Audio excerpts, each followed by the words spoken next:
If you have a crime that makes you deportable, in certain circumstances you can apply for relief to stay in the United States. The earlier the conviction was, probably the better off you are. In 1996, the laws changed drastically and limited the availability of waivers or relief that people are eligible for.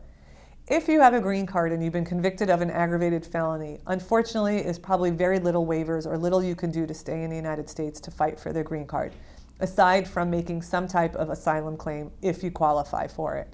Other than that, if you have a green card and you have an aggravated felony, you most likely will not be eligible for a waiver.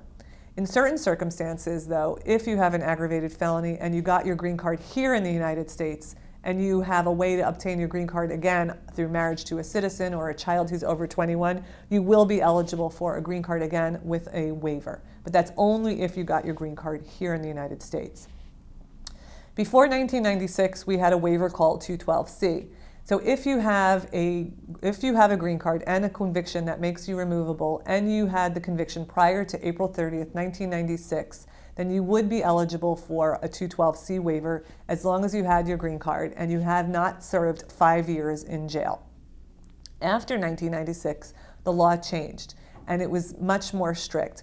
In order to be eligible for a waiver, if your crime occurred after April 30th, 1996, you might be eligible for something called cancellation of removal. Cancellation of removal replaced 212C, but with much stricter parameters. In order to be eligible for cancellation of removal, you have to have a green card for 5 years. You have to have been in the United States 7 years prior to the commission of your crime that makes you inadmissible.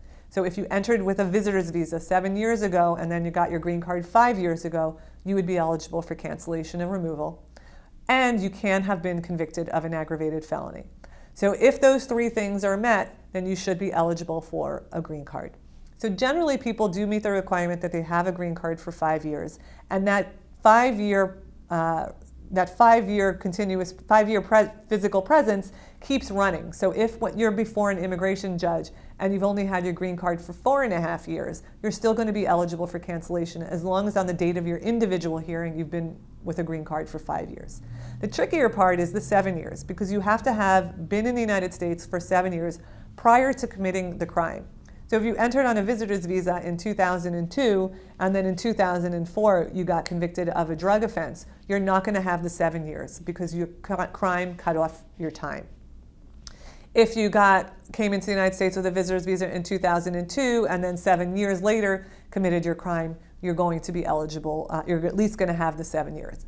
And then the third prong, which is also a difficulty for many people, is that you cannot be convicted of an aggravated felony. And that's where I say if you have an aggravated felony, you might not be eligible for any type of waiver unless it was prior to 1996.